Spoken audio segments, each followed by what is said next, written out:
Hi hello friends, எல்லோரும் எப்படி இருக்கீங்க? நல்லா இருக்கீங்கன்னு நினைக்கிறேன். இன்றைக்கி வந்து நம்ம மங்களூர் போண்டா தான் எப்படி செய்கிறதுன்னு பார்க்க போகிறோம். இது வந்து ரொம்பவே சிம்பிள் தான், ஈஸியாக நம்ம செஞ்சிடலாம். ஈவினிங் ஸ்நாக்ஸாக செஞ்சு சாப்பிட்டோம்னா ரொம்பவே நல்லாயிருக்கும். ரொம்பலாம் இன்க்ரீடியன்ஸ் தேவைப்படாது, வீட்டில் இருக்கிற இன்க்ரீடியன்ஸ் வச்சு நம்ம வந்து செஞ்சிடலாம். வாங்க டைம் வேஸ்ட் பண்ணாமல் வீடியோக்குள்ளே போகலாம். ஃபஸ்ட்டு ஒரு பவுலில் 3 கப் மைதா சேர்த்துக்கலாம். மைதாவில் செஞ்சால் தான் இந்த போண்டா நல்லா இருக்கும்.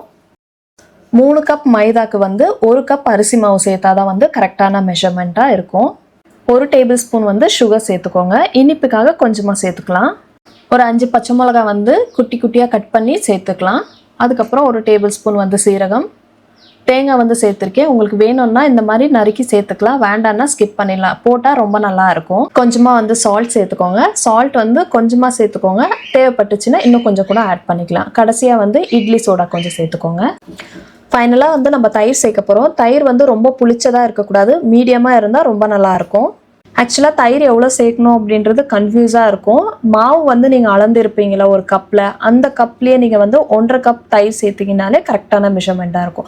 ஆல்ரெடி நான் வந்து 1 கப் சேர்த்துட்டு நல்லா மிக்ஸ் பண்ணிட்டேன். இப்போ வந்து 1/2 கப் சேர்த்துட்டு நல்லா மிக்ஸ் பண்ணுறேன். மாவு கன்சிஸ்டன்சி வந்து ரொம்ப லிக்விடாக இருக்கணும். நெக்ஸ்ட் நம்ம வந்து கொஞ்சம் கொஞ்சமாக தண்ணி சேர்த்துட்டு மிக்ஸ் பண்ண ஆரம்பிக்கலாம். தண்ணி சேர்க்கும் போது ஒரே வாட்டி தண்ணி சேர்த்துட்டு மிக்ஸ் பண்ணிங்கன்னா மாவோட கன்சிஸ்டன்சி வந்து ரொம்ப லிக்விட் ஆகிடும். அப்படி பண்ணாதீங்க. கொஞ்சம் கொஞ்சமாக சேர்த்துட்டு மிக்ஸ் பண்ணும்போது நம்மளுக்கு வந்து அளவு தெரியும், எந்த அளவுக்கு இருக்கு மாவு அப்படின்றது.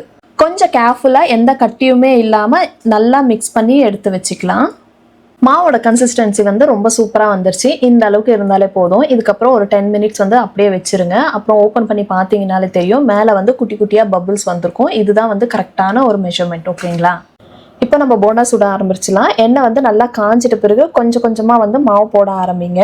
பாருங்கள், மாவு வந்து கொஞ்சமாக எடுத்துக்கோங்க. கொஞ்சம் போட்டதுமே வந்து நல்லா உப்பி பெருசாகி வரும். மாவோட குவான்டிட்டி வந்து அதிகமாக போட்டுட்டோம்னா போண்டா சைஸ் வந்து பெருசாகிடும். நான் வந்து மீடியம் சைஸாக போட்டிருக்கேன். பாருங்கள், மங்களூர் போண்டா வந்து இந்த மாதிரி தான் இருக்கும். ரொம்ப சூப்பராக இருக்கும். டேஸ்ட் வைஸும் அவ்வளோதான், அதுக்கு மேலே வந்து ஷைனிங்கும் அவ்வளோதான். உங்களுக்கு காமிக்கிற பாருங்கள். அதே மாதிரி எல்லா பக்கமும் ஈவனாக வந்து வேக வச்சு எடுத்துக்கோங்க. பாருங்கள், எல்லா பக்கமும் வந்து ஈவனாக வெந்துருச்சு. இப்போ நம்ம எடுத்துடலாம். போண்டா எடுக்கும் போதே தெரியும், அதோட ஷைனிங் வந்து ரொம்ப சூப்பராக இருக்கும். பாருங்கள், நான் உங்களுக்கு காமிக்கிறேன். பாருங்கள், இப்படி தான் இருக்கும் மங்களூர் போண்டா. வாவ், நம்மளோட மங்களூர் போண்டா வந்து சூப்பராக ரெடி ஆயிடுச்சு. இதே மாதிரி நீங்களும் வீட்டில் ட்ரை பண்ணி பாருங்கள். ஃபைனலாக வந்து நம்மளோட தேங்காய் சட்னி வச்சு சாப்பிட்டோம்னா அவ்வளோ சூப்பராக இருக்கும். கண்டிப்பாக மிஸ் பண்ணிடாதீங்க. சாப்பிட்டு எப்படி இருக்குன்னு மட்டும் கமெண்ட் பாக்ஸில் கமெண்ட் பண்ணுங்கள். என்னோட சேனலில் இருக்கிற மற்ற ரெசிபிஸ் எல்லாம் செக் பண்ணி பாருங்கள். உங்களுக்கு பிடிச்சதுன்னா ஒரு லைக், ஷேர், கமெண்ட் பண்ணுங்கள். மறக்காமல் என்னோட சேனல் சப்ஸ்கிரைப் பண்ணுங்கள். அண்ட் ஃபைனலாக எந்த உணவுமே வந்து வேஸ்ட் பண்ணாமல் சாப்பிடுங்க. இன்னொரு ரெசிபியில் பார்க்கலாம். Until then by from Hema.